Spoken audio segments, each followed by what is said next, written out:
కీర్తన దావీదు రచించిన కీర్తన. ఈ కీర్తనలో దావీదు దేవుని యొక్క భద్రత కొరకు ప్రార్థిస్తున్నట్టుగా మనం చూస్తున్నాం. దావీదు యొక్క జీవితంలో, దావీదు యొక్క విశ్వాసంలో దేవుని నుండి మాత్రమే నిజమైన భద్రత ఉంటుందని, దాన్ని పొందుకోవటం కోసం దేవుని యొక్క సహాయం కొరకు ప్రార్థిస్తున్నట్టుగా మనం చూస్తా ఉన్నాం. ఈ యొక్క కీర్తన భాగము బహుశా అబషాలోము తరుగుతున్న సందర్భము లేదా సౌలు తరుగుతున్న సందర్భంలో దావీదు ఈ కీర్తన రచించి ఉండవచ్చని చరిత్రకారుల యొక్క అభిప్రాయంగా తెలుపబడతా ఉంది. ఈ కీర్తనలో 2 భాగాలు ఉన్నాయి. మొదటి భాగము మొదటి 2 వచనాల్లో దేవుని యొక్క సహాయం కొరకు దావీదు ప్రార్థిస్తున్నట్టుగా మనకు కనపడతా ఉంది. మొదటి వచనం చూస్తే, దేవా నా మొర ఆలకివ్వుము, నా ప్రార్థనకు చెవియొగ్గుము అని ఇక్కడ చక్కగా ప్రార్థిస్తా ఉన్నాడు. దావీదు గొప్ప రాజు, విజయుడైన రాజు. అలాంటి రాజుకి చుట్టుపక్కల ఉన్న రాజులందరూ కూడా సహాయం చేస్తారు. కానీ దావీదు తన యొక్క జీవితంలో చిన్ననాటి నుండి గొర్రెలు మేపుతున్న సందర్భం నుండి తెలుసుకున్న విషయం ఏంటంటే, దేవుని యొక్క సహాయము కంటే మనుషుల సహాయం వ్యర్థమని అతనికి తెలుసు. రాజులను నమ్ముకొనుడు కంటే యెహోవాను ఆశ్రయించడం మేలని ఆయన తెలుసు. అందు నిమిత్తముగా తన యొక్క ఆనందాన్ని, అదేవిధంగా తన యొక్క బాధని, రెండింటినీ కూడా దేవుని చెంత మాత్రమే విన్నవించుకునేవాడు. చూడండి ఇక్కడ ఖాళీ.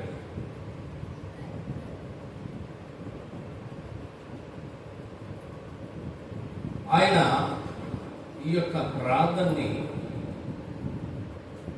తన యొక్క గృహం నుండి ఒక రకంగా దూరంగా ఉన్న సందర్భంలో దేవుని దగ్గర ప్రార్థన చేస్తున్నట్టుగా మనం చూస్తూ ఉన్నాం. ఇంకా చూస్తే, నా ప్రాణము తల్లడిల్లగా బూదిగంతముల నుండి నీకు మొదపెట్టుచున్నాను. నేను ఎక్కలేనంత ఎత్తైన కొండపైకి నన్ను ఎక్కించు. ఎక్కడో అరణ్యంలో లేదా లోయల్లో, కొండ ప్రాంతాల్లో, గుహల్లో ఉన్న సందర్భంలో దేవునికి ప్రార్థన చేస్తా ఉన్నాడు. దావీదు నుంచి మనం తెలుసుకోవాల్సిన విషయం ఏంటంటే, మనుషులు దగ్గరలో ఉంటేనే మనకు సహాయం చేస్తారు. మనం ఎక్కడో ఉంటే కనుక మనుషులు మేము ఎక్కడో ఉన్నాం, టైం పడుతుంది, ఇంత సమయానికి రాగలం, ఇలాంటివి మన నుంచి ఇతరులకి సమాచారం వెళ్తూ ఉంటుంది. కానీ ప్రభు అయితే మనం ఎక్కడి నుంచి అయినా సరే ప్రార్థన చేస్తే ఆయన ఏమంటాడంటే, నీ పక్కనే నేను. అందుకనే బూదిగంతంలో ఎక్కడైనా సరే మనం ప్రార్థన చేస్తే, ఇంకా విచిత్రమైన విషయం ఏంటంటే, యోనా ఎక్కడి నుంచి ప్రార్థన చేశాడు? శాప గర్భంలోంచి ప్రార్థన చేశాడు. సముద్రం లోపల ఇవన్నీ సృష్టించింది. కాబట్టి దావీదుకు తెలిసిన విషయము మనతో విన్నవించుకున్నాడు. ప్రభువుని మనం ఎక్కడి నుంచి చేసినా సరే ప్రార్థన తప్పక మన యొక్క మనని ఉంటాడు. అందుకనే ఆయన అన్నాడు, నా ప్రాణం తల్లడిల్లగా బూదిగంతము నుండి నీకు మొరపెట్టు. దేవుడు ఈ సృష్టిలో మనం ఎక్కడున్నా సరే ఆయన మనల్ని పరిశీలించగలడు, మన మనవి ఆలకించగలడు. తప్పనిసరిగా ఆయన మనల్ని చేరుకోగలడు. అలాంటి గొప్ప దేవుడు ఆయన. కాబట్టి అలాంటి దేవాదేవునికి ఈయన మొరపెడతా ఉన్నాడు. ఇంకా ఏమన్నాడంటే, నేను ఎక్కలేనంత ఎత్తైన కొండపైకి నన్ను. కాబట్టి దేవాదేవుడు మనుషులకు అసాధ్యమే, కానీ దేవునికి ప్రతిదీ కూడా సాధ్యం. మనం అనుకుంటా ఉంటాం ఇది మన వల్ల అవుతుందా అనుకుంటాం, కానీ ప్రభు అంటాడు నీ వెనక ఉన్న నా వల్ల. కాబట్టి మన యొక్క హస్తాలను మనల్ని ఆయన చేతుల్లోకి వెళ్తే కనుక ఆయన చేతులే ప్రతి ఒక్క పనిని చేస్తూ ఉంటాయి. కాబట్టి అందుకే దావీదు ఇక్కడ చక్కగా దేవునికి మొరపెడతా ఉన్నాడు. అంతేకాకుండా దావీదులో ఇంకొక లక్షణం ఏంటంటే, ఆయన ప్రార్థిస్తూ ప్రార్థన మనవికి వెంటనే కృతజ్ఞతని. ఈ యొక్క 3 నుంచి 8 వచనాల్లో దావీదు దేవునికి కృతజ్ఞతని తెలుపుతా ఉన్నాడు. 3వ వచనం అన్నాడు, నీవు నాకు ఆశ్రయంగా ఉంటివి, శత్రువులు ఎదుట బలమైన కోటగా. గొలియాతు దావీదును చూసి ఈ చిన్నోడు నన్ను ఏం చేస్తాడు అనుకున్నాడు. కానీ దావీదు గొలియాతుకి దేవుడిని పరిచయం చేస్తా ఉన్నాడు. ఆయన గొలియాతు 6 మూరల జాండెత్తున్నాడేమో, కానీ ఆయనైతే ఆకాశం ఆయన యొక్క సింహాసనం, భూమి ఆయన యొక్క పాత్ర. ఆ పాదపీఠం దగ్గర ఉన్న గొలియాతు విర్రవీగుతున్న ధనాన్ని చూసి దావీదు ఒక రకంగా నవ్వుకున్నాడు అన్నమాట. ఈ రోజున కుక్కో గాడిదో వాళ్ళే తేల్చుకుందాం, నా ముందు కాదు దేవుని ముందు అన్నట్టుగా తెలియజేస్తా ఉన్నాడు. అందుకని ఇక్కడ ఏమన్నాడంటే, శత్రువులు ఎదుట బలమైన కోటగా.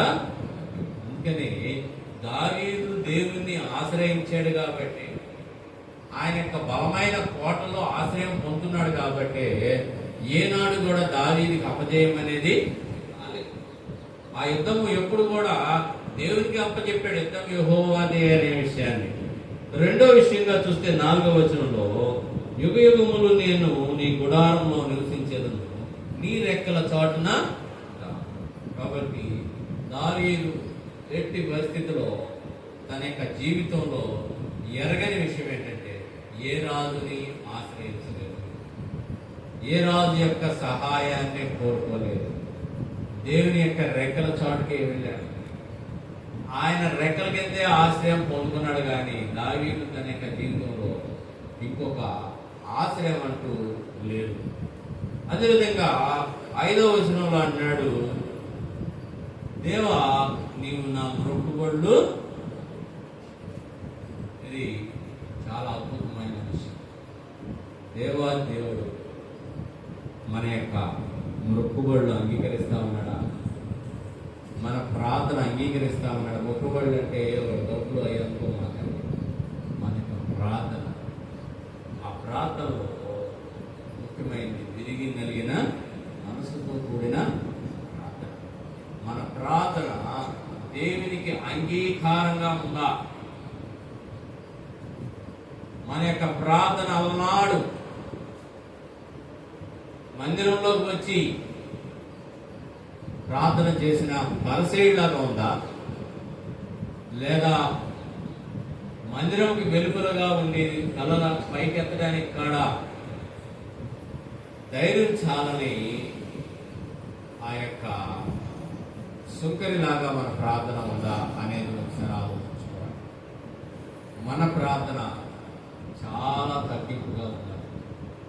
మన యొక్క జీవితం కనుక ఏమాత్రం పరిసయ్యుని యొక్క ప్రార్థనలాగా మన ప్రార్థన ఉంటే అంగీకరించబడి, దావీదు దగ్గరికి నాతాను ప్రవక్త వచ్చి చెప్తా ఉన్నాడు, ఇదిగో దేవుడు నీకు తెలుపుతున్నది ఏంటంటే, ఈ సింహాసనం నీ ఇంట్లో స్థిరపరచబడుతుందంటే దావీదు అక్కడ కూర్చొని దేవుని కృతజ్ఞత తెలియక వెంటనే సింహాసనం దిగి, అయా నిన్ను ఇంతగా హెచ్చించుటకు నేను దావీదు తన యొక్క జీవితంలో తగ్గింపుతాను. అదే ఆయనకు మొక్కుబడి. మనలో అలాంటి మొక్కుబడితనం ఉందా అనేది ఒకసారి ఆలోచన చేసుకోవాలి. అంతేకాకుండా చాలా అద్భుతమైన మాట, రాజునకు దీర్ఘాయువు కలగజేయును గాక.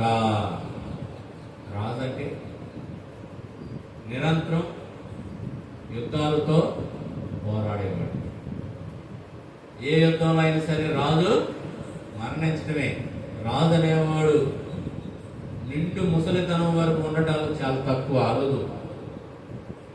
దావీదు విషయంలోనే చక్కగా చెప్తున్నాడు. ఆయన నిండు వృద్ధాప్యం ముందు దేవుని దగ్గరికి లేదా తన పతనుల ఇంటికి చేర్చబడ్డాడు అని చక్కగా దావీదు గురించి తెలియజేస్తాడు. ఎందుకంటే రాజులు ఎప్పుడు పోరాటమే పోరాటం. ఆ పోరాటాల మూలంగా ఏదో ఒక యుద్ధంలో చనిపోతాడు.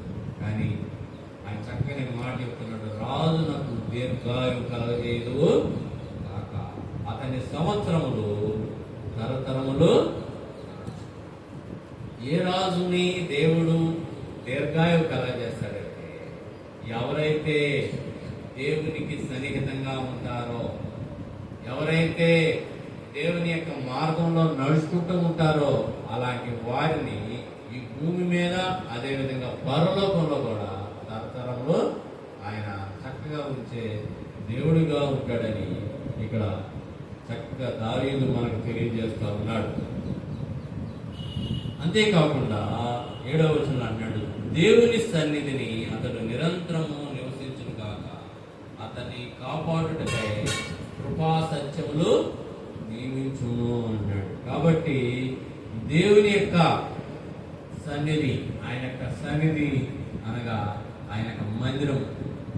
ఆయన మందిరంలో మనము నిరంతరం ఉండగలిగితే, ఎక్కువ సమయం గడపగలిగితే, అదేవిధంగా అంతకంటే మంచి సన్నిధైన పరలోకంలో కూడా దేవుడు మనకి అవకాశాన్ని ఇస్తాడు. కాబట్టి ఈ విషయాన్ని బాగా గుర్తుపెట్టుకోవాలి. మనం దేవుని యొక్క సన్నిధిలో నిరంతరం ఉండగలుగుతున్నామా అనేది ఒకసారి మనం జ్ఞాపకం చేసుకోవాలి. చివరిగా దినదినమున నా మొక్కుబడులు నేను చెల్లించినట్టు నీ నామమును నిత్యము. దినదినము అంటే ప్రతిదినం. మనం ప్రతిదినము దేవుని దగ్గర మన మొక్కుబడులు చెల్లించే వారిగా ఉంటున్నామా? నిన్న నుంచి ఈ రోజు వరకు దేవుడు మన సజీవులుగా ఉంచినందుకు ఆయనకు కృతజ్ఞత చెప్పేవారిగా ఉంటున్నామా? నిన్నటి వరకు ఆయన మనకి కావలసిన ప్రతి ఈవునిచ్చినందుకు మనం ఆయన కృతజ్ఞత చెప్పేవారిగా ఉన్నామా అనే విషయాలు జ్ఞాపకం చేసుకోవాలి. ఏదో ఇబ్బంది వచ్చినప్పుడు దేవుని దగ్గరికి వెళ్తాం కాదు. మన యొక్క సంతోషంలో, మన యొక్క ఆనందంలో దేవుని దగ్గరికి వెళ్తే ఆ యొక్క ఆనందాన్ని, సంతోషాన్ని దేవుడు పరిపూర్ణం చేస్తాడు. కాబట్టి అందుకే దావీదు యొక్క జీవితం అంత సంతోషకరంగా, ఆయన్ని దేవుడు నా హృదయానుసారుడుగా పిలువబడటానికి గల కారణం ఏంటంటే దావీదులో ప్రతినిత్యం కూడా దేవుని దగ్గరికి వెళ్ళి ప్రార్థన చేయడం. రెండోది, వెంటనే ఆయనకు వచ్చిన సమాధానాన్ని బట్టి, జవాబును బట్టి దేవునికి కృతజ్ఞతలు చెల్లించడం. కాబట్టి మనము కూడా ఆయనకి ప్రార్థించేవారిగాను, కృతజ్ఞత చెల్లించేవారిగా కనుక